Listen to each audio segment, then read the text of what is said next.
So let's see what we know. So far we know 4 of the 6 needs. The last 2 I'm going to tell you in a minute because they're so clear. What's the first of the 6 human needs? Get it in your body, sit up in your chair, say it out loud. Go. Certainty. Who has a need for certainty? Who? Everyone. The only difference in people is which of these 6 needs they make number 1 and 2 through 6 priority, and your belief, your map about how to meet it. Can you meet certainty in a way that's totally destructive, but in the moment it works? Yes or no? What's a negative way you meet certainty? What's one of them on your list that when you're uncertain that you do that really isn't good for you, but it works? Say it out loud. How many had eating on your list? How many had smoking on your list? How many had drinking on your list? How many got pissed off on your list that you're certain? Okay? What's the second human need? The need for what? What is it? Who needs uncertainty? Who needs variety? Who needs surprise? Who? Everyone. And you know what? If things are going too good, you'll things up just to create some variety. Some of you think life's about balance. You say to you, I don't want life to be up and down like this. I want my life to be a straight line.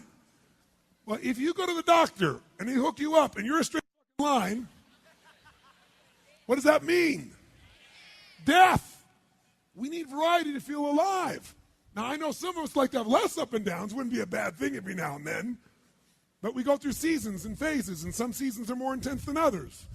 And once you make it through some tough seasons, you can handle it. You can turn it into a roller coaster you enjoy instead of something that's killing you. That's part of the game. What's the third human need? The need for a feeling of what? Another word for that is to feel unique, to feel special, to feel important, to feel needed. All of those are the same basic need. Who has that need? Who? Some people say, I don't need that. I don't need all that significance. I don't need money and cars. I'm a Christian. I'm a Jew. I'm a Muslim. Right? But the truth of the matter is, do some people use religion to be significant? Yes or no? And will people kill other people in order to feel significant? Yes or no? All in the name of whatever they want to make up based on their blueprint. What's the fourth human need? We all need connection and what? Who needs it? How can you get it? Unlimited ways. Most common way that takes the least amount of risk, have a big problem. Because if you get up and you go, well, I have this problem and I do these things and this and that, and people don't connect with you, you can go, they don't understand, you can connect with yourself. Feeling sorry for yourself is the most common way people get connection. Because when you feel sorry for yourself, usually you take care of everybody else, but now, even though it feels bad, at least you're feeling for yourself. And it's such an addiction. Because it's certain, you know it works, right? Because you know it. And it's connecting with yourself, and if you have a big problem, it's significant as hell. Guess what? Now you're totally addicted to your problem. It's not that your problem isn't real, it's that you're not going to change your problem. Because you don't understand what I've been through. And it would be true they don't understand it. But the reason you stay with the problem is it meets your needs. Listen to me. If you got a problem that you're smart enough to know how to change or deal with, and you're not, it's because you're meeting your needs with your problem. Not in a good way, but in a way. How many follow this? Say I. And all it takes for you to be addicted is for your brain to link up that behaving that way, thinking that way, or having that problem meets at least how many? 3 of those needs, and you're going to be addicted. Only way you're going to get out of it is get addicted to something better. Something that's good for you, good for others long term. Then you deserve to have your needs met. You just want to meet them in a better quality way. That's all. Make sense? Now, those first 4 needs, I call the needs of the personality. Right? They're the needs of your personality. And let me tell you something. Every person in this room, any person alive, will find a way to get certainty, even if they have to make it up. Even if they have to make up a story. Every person in this room will find a way to get variety. Every person will find a way to be significant. If they can't do it any other way, they'll get significant at some game. Or they'll get significant at writing things to tear other people down on the web, and they can do it instantly. Or they'll get significance by being in a position where they tear somebody else down and talk about how they are. Because really they feel insecure, uncertain, and insignificant, so they tear somebody else out to feel certain and secure and significant. Everyone's going to do it. The only question is, are you going to do it in a way that's positive, neutral, or negative?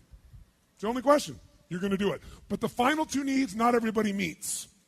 These final 2 needs are spiritual needs. Not spiritual in a religious sense, spiritual meaning your spirit feels alive when they're met.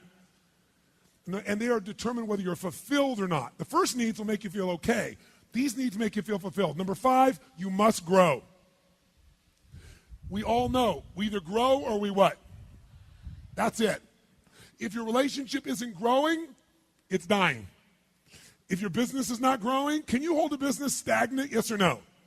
Hell no. Right now, we've watched this economy, and we've watched people talk about the economy is going to turn around. It can't possibly turn around without growth in jobs. It's driven. 70% of this economy is driven by spending. You can't spend when you don't have a job. So the bottom line is, if it's not growing, it's dying. And by the way, some things die off so something new can grow. It's a season we're going through. It doesn't last forever. Summer's not forever. Fall's not forever. Dark-ass winters aren't forever. Now, how dark it is, this isn't forever. You know it and I know it. But you know what? You can make your season quicker when you change the meaning like she just did. Right? You play the cards you've been gotten, and I'm going to play these cards. Whatever they are, I'm going to own this. I'm not going to let the world control me anymore. I'm taking it back. How many follow? Say I. So you got to grow. I really believe the universe doesn't care if you're happy. It cares if you grow. Because if you grow, the sixth thing becomes possible. You have something to give. We only have something to give that's special if we grow. We got to grow and give. If you just give to yourself, you don't feel alive. We've got to contribute. Number 6 is contribution. You've got to contribute beyond yourself to feel like your life is meaningful. Life's not just me, it's about we, and we know it. The first thing that happens when you're excited about something, you're real excited. How many of you think of someone when you're excited about who you want to share it with right away? How many got something like this in your life? Say I. Why do you want to share it? Because by sharing it, you're contributing something. You're sharing something. It grows. Some people, whenever they've got a problem, they want to share it too. But it's the way to make this connection. So these are the 6 needs. So now watch. Remember I said there were 2 differences in people. We have the same 6 needs. So here's a fireman on 9/11 who's going to run up into that World War, or up into, I should say, the World Trade Building, and he knows he's going to die. Were there some men and women that knew they were going to die, sent people down, kept going up to save other people? Yes or no? Why? Why would a person be willing to give their life for a stranger?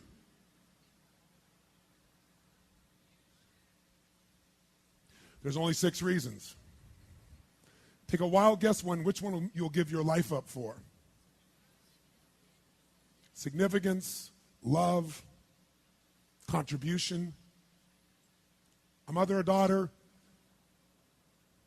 will take the bullet themselves instead of let their child take them. That's love. That's a love most people don't know. Human beings have this incredible capacity to step outside themselves for something greater.